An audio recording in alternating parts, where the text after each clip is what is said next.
Hello, grammarians. Hello, Rosie. Hello, David. We're going to talk about dependent and independent clauses. Full disclosure, this is a relatively advanced part of grammar, but it is important to understand because mastering dependent and independent clauses and being able to say why a clause is dependent or independent will help you become a better writer, will help you become a stronger writer, and give your sentences vim and vigor and strength. So, with all that out of the way, let's start with independent clauses, because an independent clause is basically a sentence. We established previously that all a clause is just a collection of phrases with a subject and a verb. So, for example, the sentence, I ate the pineapple, period, is an independent clause. So it's a couple of phrases. So we've got this noun phrase, I, we've got this verb phrase, ate the pineapple, and together that becomes a subject and a verb or a predicate. So, Rosie, what is a dependent clause?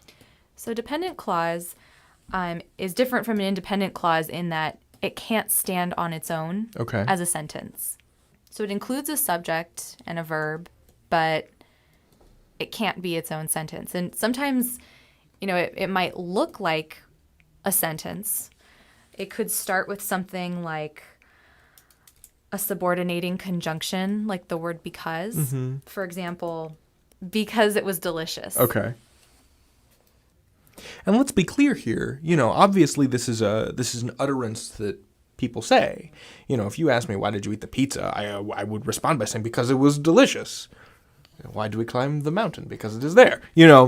I'm not saying that this is not an utterance that is made by native speaking English speakers. It is, of course it is. But you have to be aware that it is a dependent clause and therefore a sentence fragment. And part of natural informal speech is that we do use a lot of sentence fragments. And sentence fragments are not as common in formal writing. You may sometimes use them for effect.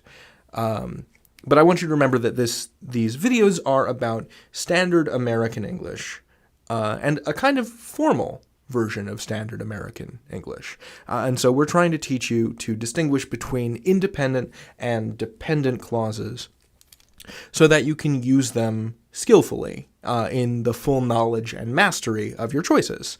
You got to learn your scales before you can improvise. Right. Dig. So, because it was delicious, not a sentence. This is a dependent clause because it begins with this subordinating conjunction, because.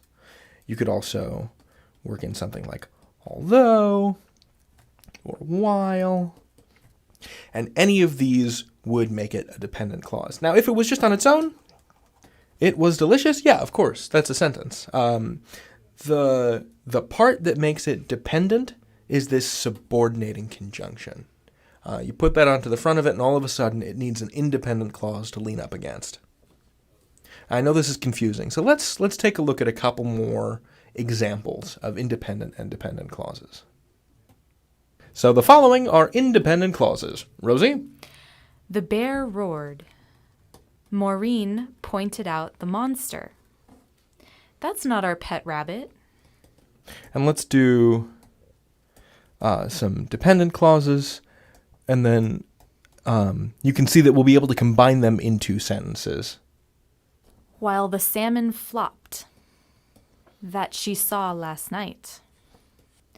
Unless I'm mistaken. So you can see that these are all clauses, right? We've established that, each one has a subject and a verb. The bear roared, the salmon flopped. But all of these have some kind of, everything in orange has something that's either a subordinating conjunction like while or unless, or a relative pronoun like that.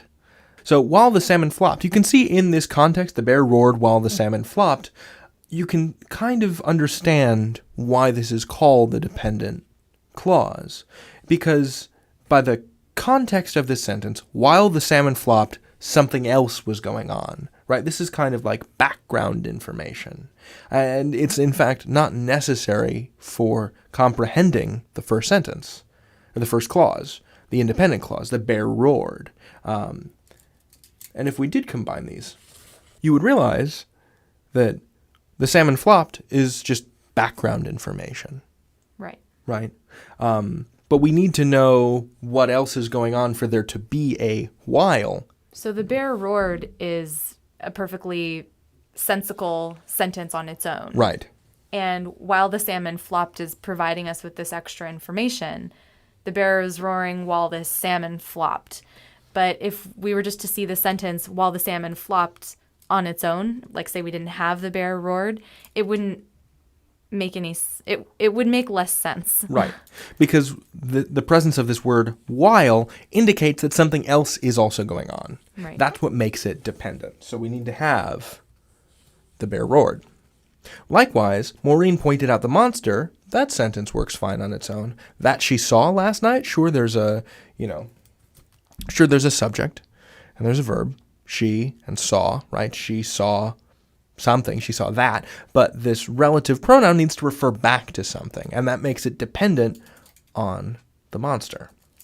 So this last one's a little tricky, right? Because you might be looking at this and saying, well, unless I'm mistaken, well, where's the verb? Well, the verb is kind of hiding in here. So unless I am mistaken, right? So the presence of this subordinating conjunction unless makes this into a dependent clause. So unless means it's kind of hinging on some other information. So the other information is, that's not our pet rabbit, unless I'm mistaken. Now I feel that there should be a comma here, so I'm going to put one in. That's not our pet rabbit, unless I'm mistaken. I hope that this has cleared some stuff up. So an independent clause is a subject and a verb, and it can be a sentence.